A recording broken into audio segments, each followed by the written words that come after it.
My name is Meredith. Welcome to my channel. We've been on quite the journey here. For the last 6 months, I have been drafting nonstop 50,000 words a month about. There were a couple months that I was down to 40, some months I was up to 70. It was a wild time, 2 books back to back. I don't really know why I did that, other than I enjoyed it and I'm glad that I did. Now we're into the revision stage, which I am finding to be much, much slower than writing 50 to 70,000 words per month. So we're slowing down, and that's okay. So let's talk about it.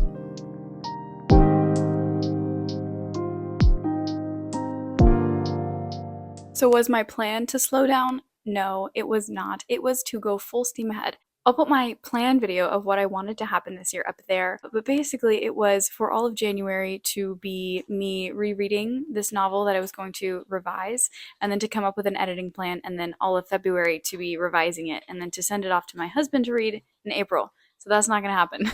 Not by a long shot. This week I kind of kickstarted myself and started from what I know is the hardest thing, which is my mystery plot. I need to fix it. And so I finally started fixing it and organizing myself. And that really, really helped plotting and outlining like all the stuff that I already had and basically reverse outlining it. And I have a video on reverse outlines that I just made. So if you're curious about that, you can watch it. But since then, I've been getting a lot of sparks of ideas. But the problem is still just that the work is so uncertain, it's so halting. It's like, what's the right decision? I never quite know. And it's very slow. I think that's so hard about this stage is that I don't exactly know where every day's work is going. Like, I don't know what I'm headed toward. In the big picture, right? It's like a perfect book that's ready to publish. I mean, perfect. I mean, good enough, or good enough for somebody to read. And I don't know the smaller steps that accomplish that, so I'm much less motivated about it. And I think that whole thing about SMART goals, I don't know the whole acronym, but it's like what: specific, measurable, achievable, realistic? Am I gonna get them all? Oh, time sensitive? I can't remember. I don't know. But anyway, that like whole SMART goals thing is so true because when you're drafting and you have word counts to meet, all of that is insanely all of those things that I just said.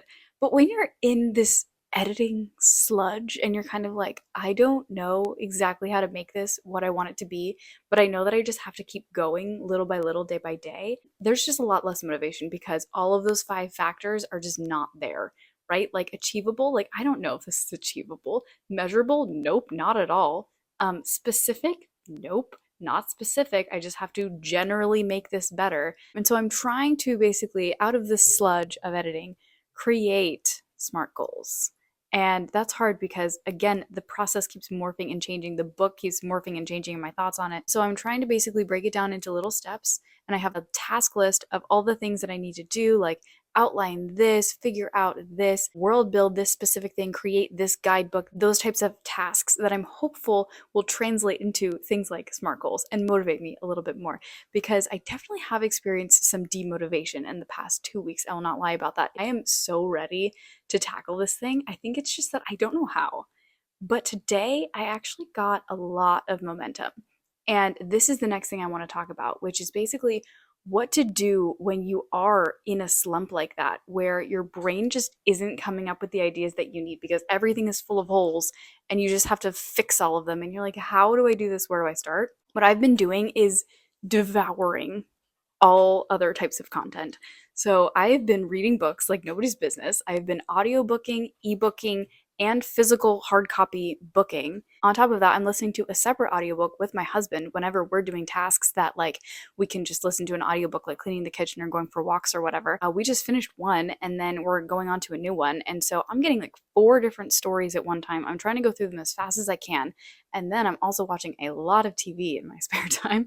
And I'm making sure that I'm not watching like trashy TV. I'm watching good TV. I'm watching like all the best shows that are out there right now that I basically put off because I was like heavily drafting for a long time. And so I'm just getting completely inundated by stories and it is so much fun. And what I can say about that is that it paid off because today I'm having like idea explosions and I'm on such a high from it.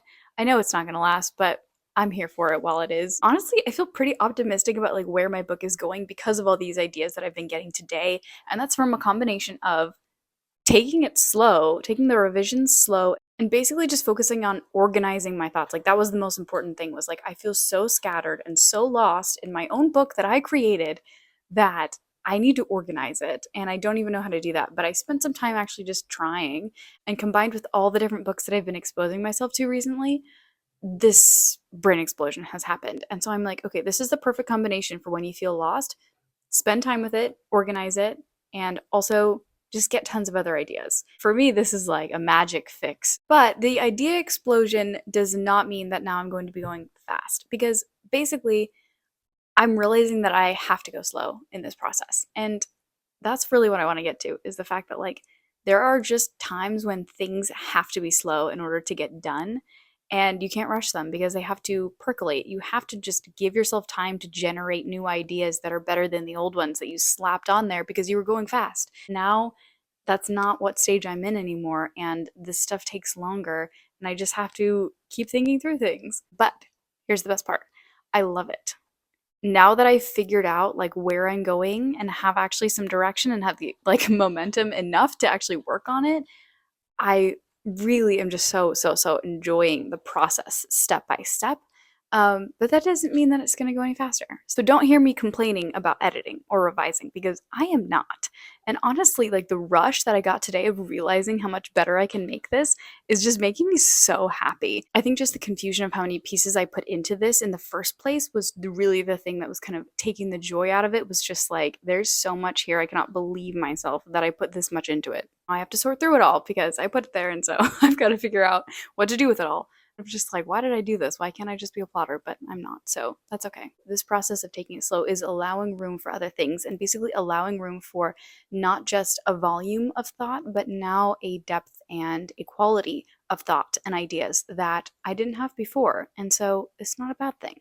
So what does this look like going forward? As long as I'm working on it like nearly every day and whenever I can, and as long as I'm happy about it and excited about it, that's all I care about right now, and I know that that'll get the work done.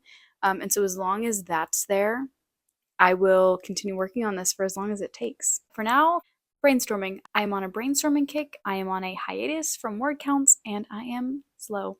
Yeah, I think the thing that actually really kicked me out of the whole slump was a video by Michelle Schusterman, who was talking about how hard it was for her to be editing her book and how she just felt like she didn't have a grasp on it, how messy it was, how it would never be easy, it would never be organized, it would never be a simple developmental edit. That developmental edits are messy and they are just hard, especially when you have multiple POVs, when you have any type of fantastical element, when you have multiple subplots, when you have multiple plot archetypes, like all that stuff. It adds complication and it's never going to be straightforward.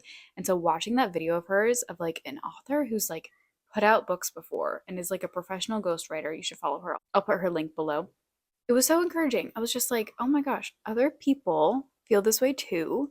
I'm not like weird or unusual or any brand of failure for feeling so overwhelmed by this process, for having such a complicated story that I need to unravel on my hands. And it was just like so relieving to see other people doing the same thing. So I just want to say, if you're going through a rough patch, I am there with you in that trench, and also it's perfectly fine to be there because it's part of the process. And yeah, it's terrible, but here we are. You know, there are other parts of the process. There are faster, more exciting, more achievement-based parts of the process, but this is not one. If you're feeling that way too, or whatever stage of writing you're in, let me know down in the comments below. And especially if you're struggling with something, I would love to hear about it. Slow progress is progress too. And sometimes surprisingly good progress as well, right? Like sometimes you get the quality stuff when you're going slow. So yeah, keep chugging away. Thanks so much for watching. Like and subscribe, and I will see you in the next video. Bye.